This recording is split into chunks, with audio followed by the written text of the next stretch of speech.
Hello friend, आप सभी का वेलकम है हमारे YouTube channel math by Farman sir में। आज हम त्रिकोणमिति के चैप्टर नंबर 8 के पार्ट थ्री करेंगे।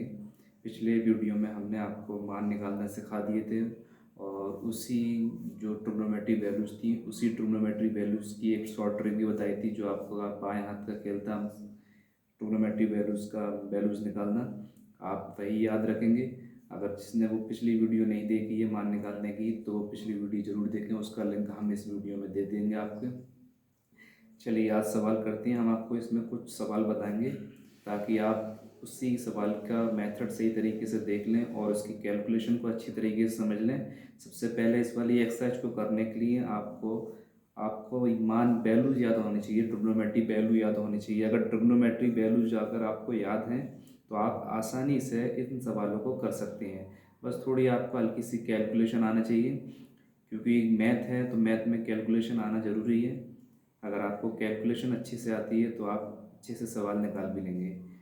तो आपको जो पिछली वीडियो में हमने आपको वैल्यूज़ निकालना सिखाई थी ट्रिग्नोमेट्रीज की, वो आपको हमने बाएं हाथ का खेल दिया था।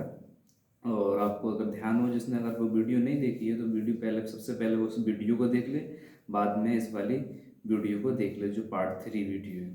चलिए इस वाली एक्सरसाइज का हम सवाल करते हैं। पहला है, आपको बता दूं ये बुक जो है डॉक्टर मनोहर रे है। यह हम चैप्टर 8 पढ़ रहे हैं, त्रिकोणमिति का परिचय, और ये पार्ट 3 है हमारा। ये एक्सरसाइज 8 भी है और इसका क्वेश्चन नंबर पहले का दूसरा है जो एनसीईआरटी बुक में भी आया है। इसलिए मैंने इसको पहले का दूसरे को इसलिए पहले लिया क्योंकि ये एनसीईआरटी बुक में भी आया है। तो इसको हमें सॉल्व करना है। तो ये हमसे बोल रहा है सवाल कि two two tan 30 degree upon 1 - tan² 30 degree किसके बराबर है? कॉस 60 के बराबर है, या साइन 60 के बराबर है, या टेन 60 के बराबर है, या साइन 30 के बराबर है। यानी कि कॉस 60 की वैल्यू मालूम होना चाहिए, साइन 60 की वैल्यू मालूम होना चाहिए, टेन 60 की। इनमें से किसी एक की वैल्यू इसको सॉल्व करने पर आएगी।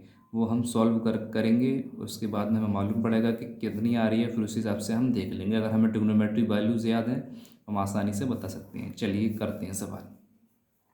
सवाल है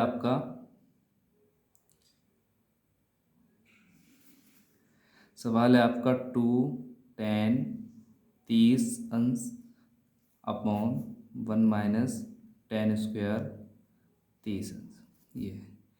हमें आपकी वैल्यू मालूम होना चाहिए, तो यहाँ पर 2 है तो 2 लगे रहने देंगे, इंटू टेन 30 की वैल्यू अगर आपको मालूम है तो जिस तरीके से फिंगर लेते हैं, तो यहाँ पर हमने 0 डिग्री लिखा था, या 30 डिग्री, या 45 डिग्री, यहाँ हमने 60 डिग्री लिखा था, या 90 डिग्री रखा था। अब टेन टेन टेन की वैल्यूज़ निकालने के लिए जो फार्मूला था हमारा, वो फार्मूला दरअसल था हमारा finger below upon finger above. तो इस तरीके से मान निकाल लेते हैं। ये आप पिछली वीडियो में देखकर आप बता सकते हैं। मैं यहाँ पर आपके लिए सिर्फ टेन 30 की वैल्यू रख दूँगा। तो टेन 30 की वैल्यू होती है आपकी 1/√3। ठीक, तो ये मेन बट्टे की लाइन। तो 1 माइनस, यहाँ टेन पर वर्ग लगा है तो पहले सबसे पहले हमें टेन 30 की वैल्यू मालूम होना चाहिए। तो टेन 30 की वैल्यू होती है, जो ऊपर लिखी है वही नीचे होती है। बस फ़र्क क्या है, इस पर वर्ग लगा है तो हमें इस पर भी वर्ग लगा देना है। इतना काम कर लेना है। अब बस सीधा सीधा आपको गुणा कर देना है। 2 एकम 2 अपॉन √3, और ये मेन बट्टे की लाइन 1 माइनस, देखिए यहाँ पर एक का वर्ग करेंगे तो एक हो गया, जब किसी कर्ली 3 का वर्ग करेंगे तो ये 3 हो गया। ये क्यों हो गया इसको मैं आपको बता देता हूँ। जिस तरीके से मान लीजिए ये कर्ली 3 है, इस पे अगर वर्ग लगा हुआ है, अगर इस रूट को अगर हम घात के रूप में बदलें, अगर हम इस घात के रूप में बोलें तो 3 पर घात हो जाएगी 1/2, और बाहर कितनी घात लगी है 2। अब घात घात का हमेशा गुणा हुआ करता है, तो 2 एकम 2/2, 2 से 2 कट गया तो आपका आ जाएगा 3 पे घात 1, और किसी पे भी घात 1 तो उसको 3 एकम 3 करके लिखेंगे। या इसका इसलिए हम डायरेक्ट, अगर रूट रूट है और इस पर घात 2 लगी है तो डायरेक्ट कर्ली हटा देंगे, तो यहाँ से ये कर देंगे। क्लियर है? अपॉन, अब इसको सॉल्व कर लेंगे, 2/√3 अपॉन 3 का 1 में मल्टीप्लाई करेंगे। इसको किस तरीके से भिन्न को हल करेंगे, 3 एकम 3 माइनस 1/3। ठीक, तो बराबर 2√3/3 में से 1 गया, 2 बचा, 2/3 हो गया। ये डबल भिन्न हो गई, तो इस भिन्न को किस तरीके से सॉल्व कर लेंगे हम, तो √3। जब इस वाली भिन्न को लिखते हैं तो किस तरीके से लिखते हैं, तो एक मल्टीप्लाई और जो हर है उसको हमें अंश बना लेना है और इसको हमें नीचे लिख रहना है। तो आपका 2 से ये 2 कैंसिल हो गया, फिर आपका क्या बचा, 3 कभी भी हर में कर्ली आ रही हो तो इसका हम हर का परिमेयकरण करेंगे। तो 3 गुणा कर्ली 3 और कर्ली 3। देखिए डबल आ गए, कर्ली 3 आ गए, तो इसको डायरेक्ट हम इस तरीके से लिख सकते हैं। तो 3 से 3 कैंसिल हो गया, तो आपका बचा खाली कर्ली 3।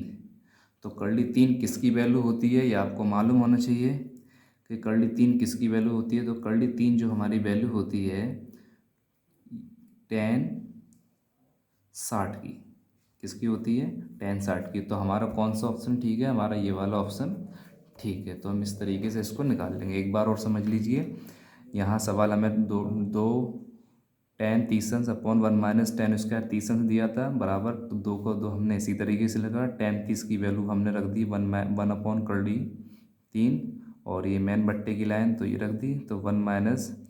अब देखिए tan 30 की वैल्यू यहाँ रखेंगे, जब इस पर वर्ग लगा तो इस पर वर्ग लगा देंगे। अब क्या करना है, इसको खोल देना, 2 का मल्टीप्लाई 1 में कर देना है, 2 एकम 2, और ये रूट में तो कुछ है नहीं तो इसको रूट को इसी तरीके से लिख देना है। तो मेन बट्टे की लाइन 1 माइनस, जब इसको वर्ग खोलेंगे, 1 का वर्ग 1 हो गया और कर्ली 3 का वर्ग कर्ली 3 हो गया, जिस तरीके से मैंने अभी बताया था। इसको इस तरीके से खोल के देखते हैं, इसलिए 3 रह जाता है। अब 2/√3, तो 3 इसको भिन्न को कैसे किस तरीके से सॉल्व करेंगे, 3 एकम 3 का मल्टीप्लाई 1 में कर देना। अब ये घट रहा है तो कितना घट रहा है, 1, तो 3 में से 1 घटा दिया, बट्टे में 3।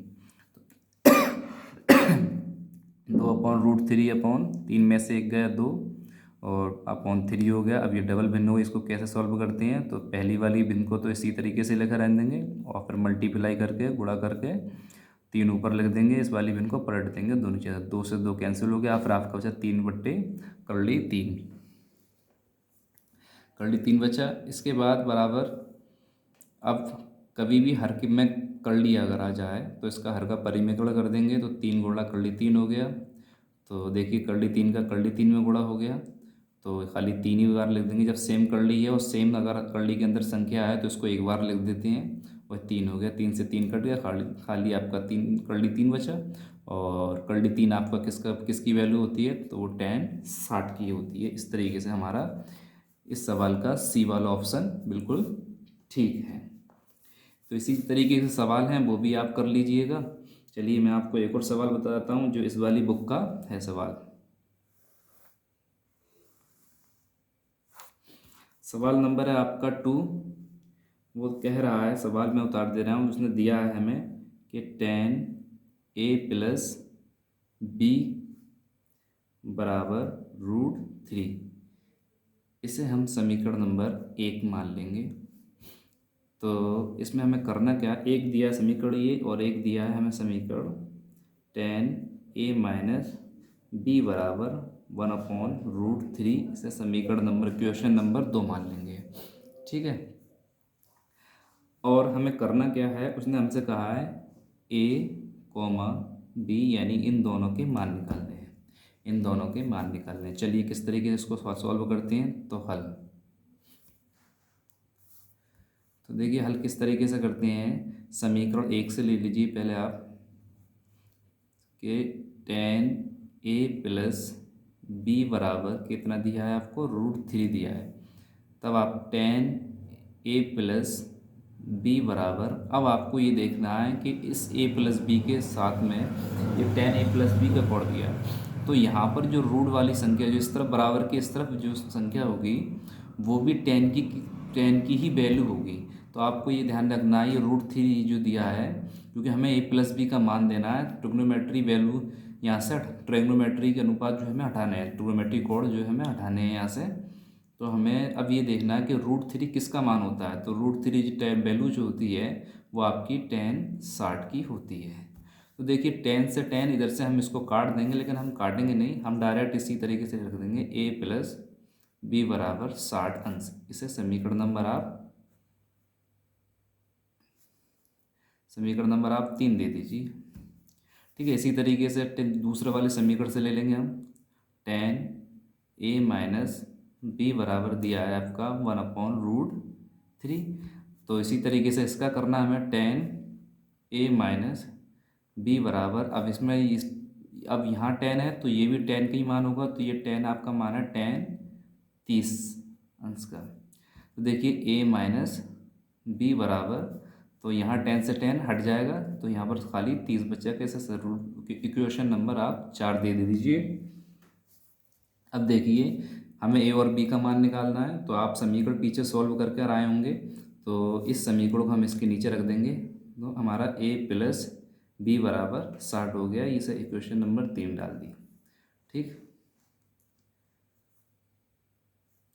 अब क्या करना है हमें, अब इसको देखिए, इसके अलग अलग चिन्ह हैं। जब अलग चिन्ह होते हैं तो हम जोड़ने पर काटते हैं।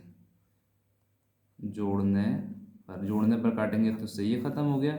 तो a और a कितना हो जाएगा, 2a हो जाएगा, और 60 और 30 कितना हो जाएगा, 90। 2 से 90, 45 बार कटेगा, तब हमारा a बराबर 45 अंश आ जाएगा। कितना आ गया, a बराबर 45 अंश आ गया। अब हमें b का मान चाहिए, तो a का मान हम समीकरण किसी में भी रख दें, आप 3 में रख देते हैं। a का मान समीकरण 3 में रखने पर, तो जब a का मान समीकरण 3 में रखेंगे हम, तो आप देख रहे हैं a कितना है हमारा, सबसे पहले a आ रहा है, तो a की जगह हम 45 रखेंगे, फिर प्लस, फिर b, फिर बराबर, फिर 60 रखेंगे। ठीक, हमें मान किसका चाहिए, b का मान चाहिए। तो b के साथ में जो भी चीज़ होगी, उस जो भी संख्या है उसको हम बराबर के उस तरफ ले जाएंगे। तो ये 45 जो है प्लस की है, जब बराबर के उस तरफ जाएगी तो ये माइनस की हो जाएगी। और जब आप 60 में से 45 घटाएंगे, तब आपके 15 बचेंगे। कितना बचेंगे, 15। तब ये आपके ये मान निकला है। a का भी मान निकला है, a का मान 45 निकल आया, a का मान 45 निकल आया, a का मान 45 निकल आया, और b का मान 15 निकल आया। ये हमारा आंसर होगा।